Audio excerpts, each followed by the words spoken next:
자, 오늘 미국 작가로 유명한 오코너라는 분은 젊을 때부터 기도를 너무 잘하고 싶어서 기도 일지를 썼습니다. 진심으로 기도하고픈 소박한 열망으로 기도 일지를 썼는데 기도가 생각보다 쉽지 않음을 알게 됩니다. 그래서 그의 마지막 일지에 이렇게 썼습니다. 아무라도 좋으니 기도하는 법을 가르쳐 줄 수는 없나요? 라는 글로 그 어려움을 토로했습니다. 그리스도인이라면 기도가 꼭 필요하다는 것은 알지만 기도하기가 참 어렵다는 것도 압니다. 그래서 저는 오늘도 계속해서 기도의 열망에 대한 설교를 준비했습니다. 그래서 오늘도 제목이 누가 기도를 가르쳐 줄 수 없나요? 이런 내용입니다. 기도의 영성 세 번째 설교고요. 시편 1편을 읽겠습니다. 시편 1편입니다. 제가 읽을 테니까 잘 들으십시오. 복 있는 사람은 악인들의 관계를 따르지 아니하며 죄인들의 길에 서지 아니하며 조롱하는 자들의 자리에 앉지 아니하는도다. 그의 즐거움이 주의 법에 있으니 그가 주의 법을 주야로 묵상하는도다. 그는 강가에 심겨진 나무 같아서 계절을 따라 열매를 맺으며 그의 잎사귀도 마르지 아니하리니 그가 무엇을 하든지 번성하리로다. 악인은 그렇지 아니하니 바람에 날리는 쭉정이와 같도다. 그러므로 악인들은 심판을 견디지 못하며 죄인들은 의인들의 회중에 들지 못하리니 이는 의인들의 길은 주께서 아시나 악인들의 길은 망할 것이기 때문이라. 아멘. 시편 1편을 읽었습니다. 자, 첫 번째로 인간은 도구가 필요한 존재라는 것입니다. 사람은 동물과 같이 본능으로만 살지는 않습니다. 그렇다고 천사처럼 하나님과 직접 대면할 수도 없습니다. 우리는 동물과 달리 음식을 먹기 위해 수저를 사용하죠. 또 집을 지으려면 망치와 톱을 사용해야 합니다. 또 천사와 달리 하나님과 교제하기 위해서 성경을 사용하고 또 그분의 생명을 얻기 위해서 예비를 도구로 쓰기도 합니다. 이처럼 인간은 도구를 사용하는 존재입니다. 이 도구는 우리에게 가장 중요한 것은 아니지만 꼭 필요한 것입니다. 농사 짓고 또 사랑도 하고 요리도 하고 집 짓고 그리고 또 믿고 하는 모든 일에 도구가 필요한 것입니다. 어떤 도구는 나무로 만들어졌고 또 어떤 것은 금속으로 만들어졌습니다. 기도는 언어로 만들어진 도구입니다. 동물은 도구 없이 살 수 있습니다. 천사도 마찬가지입니다. 그러나 몸과 영과 혼을 가진 인간은 도구 없이는 살 수가 없습니다.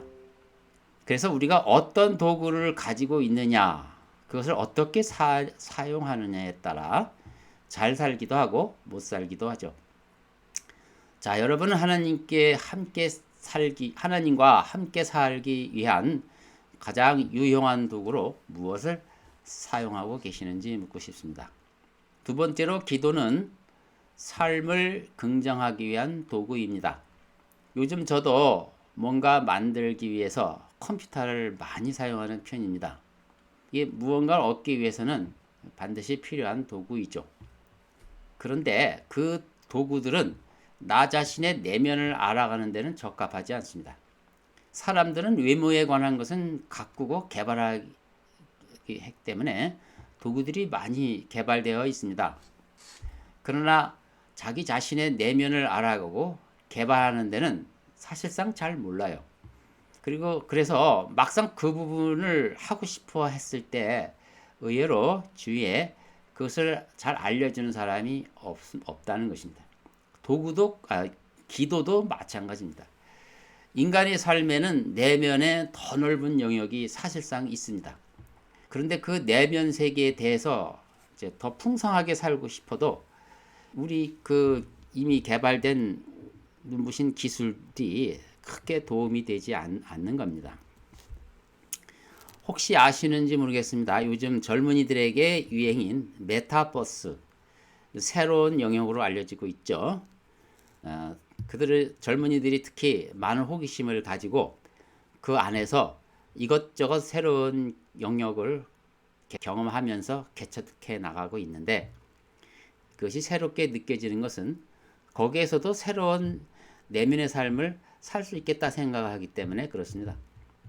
그러나 그 가상현실, 가상현실이라 하는데 그것은 실존하는 내면의 세계가 아닙니다.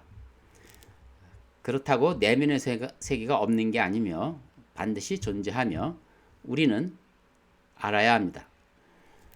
신앙인은 지금까지 쭉 해오던 내면 세계의 실체를 이미 경험한 사람들입니다. 히브리서 11장 1절에서 3절까지 보시면 이런 말씀이 나옵니다. 이제 믿음은 바라는 것들에 대한 실상이요 보이지 않는 것들에 대한 증거니 원로들이 그것으로서 좋은 평판을 얻었느니라. 믿음으로 우리는 세상들이 하나님의 말씀으로 지어진 것을 깨닫나니 보이는 것들은 나타나는 것들로 된 것이 아니니라. 보이지 않는 것들의 실상, 어찌 보면 내면을 말하는 것입니다. 메타버스에 하나님을 만약에 배제하며 그런 삶을 산다면 과연 그 세계는 어떻게 될까요? 바빌론 신비 종교로 오염될 것은 뻔한 것입니다. 그러나 고대로부터 신실한 하나님의 사람들은 하나님과 깊은 관계를 가짐으로 인하여 사람들이 알지 못하는 풍성한 내면의 세계를 누려왔습니다. 기독교는 보이지 않는 하나님과 함께 살아온 역사를 이미 가지고 있습니다. 그래서 그 중에 기도는 내면 세계를 이해하는데 반드시 필요한 도구라는 것입니다.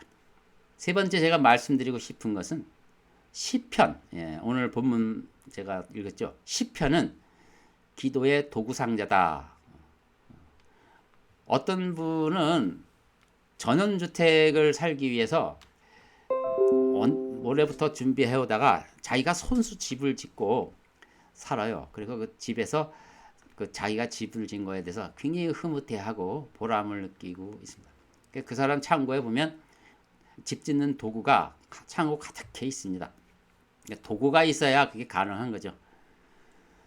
우리 인간은 내면의 세계, 그 깊은 바다로 대담한 발걸음을 내디뎌야 합니다. 신앙인이라면 그래야 되는 것이죠. 이때 필요한 도구 상자가 있습니다. 그것이 바로 시편이라는 것입니다. 시편은 하나님께서 우리 안에서 일하시는 수만 가지의 모습들을 소개하고 있습니다. 여기에 인간들이 다양한 반응을 하죠. 어떤 때는 반항하고 어떤 때는 또 무한히 신뢰하고 또 어떤 때는 상처를 받고 그리고 또 찬송하는 이러한 삶의 모습들이 정직하게 기록되어 있는 것입니다. 이렇게 정교하게 다듬어진 150편의 도구들은 미지 세계를 여행하는 그리스도인에게 꼭 챙겨가야 할 도구들인 것입니다. 하나님 앞에 나가 기도할 때 말을 잘해라, 또 점잖고 절제된 언어를 쓰라, 이런 목적에서 시편을 읽는다면 조금 본질에서 빗나간 것입니다. 하나님은 이런 면에서 까다롭지 않는 분입니다. 정확한 말과 바른 형식이 하나님이 들으시는 기도의 필수 요건은 아니라는 뜻입니다. 그렇지만 시편은 필요합니다. 우리가 믿음 생활에 진전이 있기를 바란다면 시편이 꼭 필요하다는 것이죠. 인간적으로 성숙하기를 바란다면 여러분 시편이 꼭 필요한 것입니다. 또 마음과 뜻과 목숨과 힘을 다해서 하나님께 영광 돌리기를 원하신다면 시편이 꼭 여러분에게 필요합니다. 이처럼 시편은 정직한 기도를 드리도록 우리를 훈련시키는 하나님의 선물입니다. 예수님도요 시편으로 기도하셨습니다. 놀라운 일이죠. 한적한 곳으로 기도하러 가실 때 그는 찬송하며 산을 오르셨다고 말씀하고 있습니다. 무엇 가지고 찬송했겠습니까? 시편으로 찬송 드린 것입니다. 또 그분은 바리새인들과 논쟁을 할 때도 자주 시편을 인용하십니다. 누가복음 20장 42절에 이렇게 말씀하십니다. 다윗 자신도 시편에서 말하기를, 여기 시편을 거론하시잖아요. 주께서 내 주께 말씀하시기를 내가 네 원수들을 네 발판으로 삼을 때까지 너는 나의 오른편에 앉아 있으라 하셨나이다 라고 하였느니라. 이렇게 시편 전체를 자주 인용하신 것입니다. 주께서 시편을 통해 기도하시고 또 찬송하시는 이유는 시편에 자신에 관한 삶이 기록되어 있기 때문입니다. 시편 2편에는 너는 내 아들이라 오늘 내가 너를 낳았노라고 증거합니다. 자, 교회 예배에 시편이 공중기도로 드려지는 때도 있었습니다. 저는 그걸 아주 바람직한 모습이라고 봅니다. 아무도 그런 시편 낭독에 대해서 비난할 사람은 없을 것입니다. 이것은 영으로 교회를 이끄는 성령께서 여전히 시편으로 기도하신다는 증거입니다. 많은 신앙인들이 그리스도 안에서 시편으로 기도드려 왔습니다. 성령께서도 우리 안에서 말없는 탄식으로 시편으로 기도해 드리실 것입니다. 시편은 기도의 도구로서 우리에게 혹 거북스러울 수 있습니다. 특히 자신이 원하는 종교 생활에 빠져 있을 때는 시편은 자기 종교적 요구에 맞지 않을 수도 있어요. 그러나 내가 원하는 것을 찾는 것이 기도의 목적은 아닙니다. 시편을 통해서 하나님에 대한 순종을 배우고 하나님의 요구에 대답하는 것을 배우는 것입니다. 어떤 종교적 삶에 시편은 맞지 않을 수 있습니다. 그러나 우리를 찾으시는 하나님을 알고 그 하나님에게 반응하는 법을 배우고자 한다면 반드시 시편을 봐야 합니다. 그를 위해서 시편보다 좋은 것은 없다고 생각합니다. 여러분은 마음속에서 시와 찬송으로 노래하려면 무엇을 어떻게 해야 되는지 혹 아십니까? 여러분만의 독특한 도구가 있느냐는 것입니다. 왜냐하면 성경은 분명히 그리스도인에게 마음으로 찬송하라고 권면하고 있기 때문입니다. 골로새서 3장 16절에 이런 말씀이 나옵니다. 그리스도의 말씀이 모든 지혜로 너희 안에 풍성히 거하게 하되 시와 찬송과 영적인 노래로 서로 가르치고 권면하며 너희 마음속에서 은혜로 주께 노래하고 이렇게 되어 있습니다. 특히 마지막 절에 너희 마음속에서 은혜로 주께 노래하라 하실 때 마음으로 노래하는 건 제가 볼 때는 시편을 낭독하고 시편으로 기도하는 거 외에는 더 없는 것 같아요. 그러니까 벌써 그 사도 바울도 시편을 많이 읽으라는 뜻입니다. 에베소서 5장 19절에도 시와 찬송과 영적인 노래들로 너에게 말하고 너희 마음으로 주께 노래하며 곡조를 만들고, 마음으로 주께 노래하고 두 번 여기서 나오죠. 자, 여러분은 마음으로 주께 노래를 해야 되는데 지금까지 어떻게 해보셨는지 묻고 싶습니다. 시편으로 기도하는 것만큼 여기에 딱 맞는 건 없다고 봅니다. 저도 최근에 시편을 읽다가 발견한 것이 있는데요. 시편은 쭉 읽어보니까 한 번은 그 다윗이나 뭐 시편을 기록한 사람이 하나님께 열렬히 기도하는 내용으로 되어 있어요. 뭐 오 하나님 뭐 이런 식으로 뭐 해 주옵소서 이런 식으로. 또 그 다음 편을 읽어보면 하나님이 직접 주인공이 돼서 직접 말씀하시는 부분으로 되어 있습니다. 한 번은 인간이 기도하고 또 다른 번은 하나님이 직접 말씀하시고 이 대화잖아요. 시편이. 그것을 새삼스럽게 또 알게 됐어요. 막연하게 그런 줄 알았는데 그래서 내가 놀랐습니다.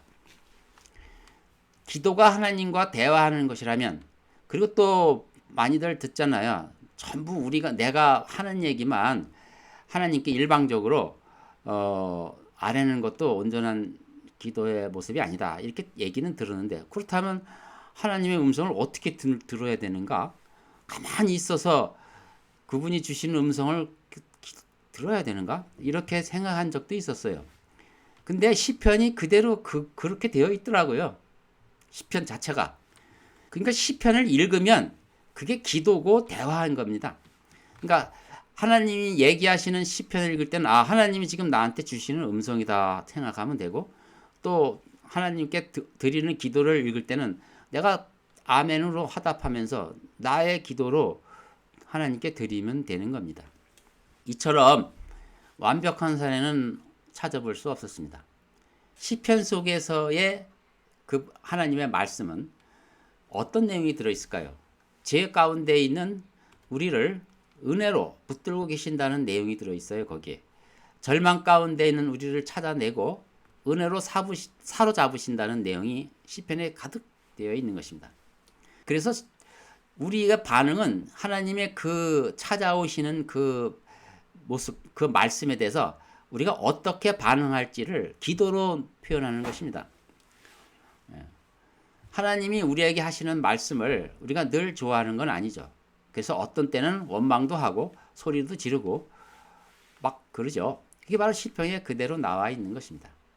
자, 중요한 것은 우리가 일방적으로 뭐 해달라고 하나님께 요구하는 것보다도 이제는 하나님이 말씀하시는 것에 대해서 우리가 잘 듣고 익숙해지는 것이죠. 언제 하나님의 음성을 듣습니까? 시편을 읽을 때 하나님의 음성을 듣는 겁니다.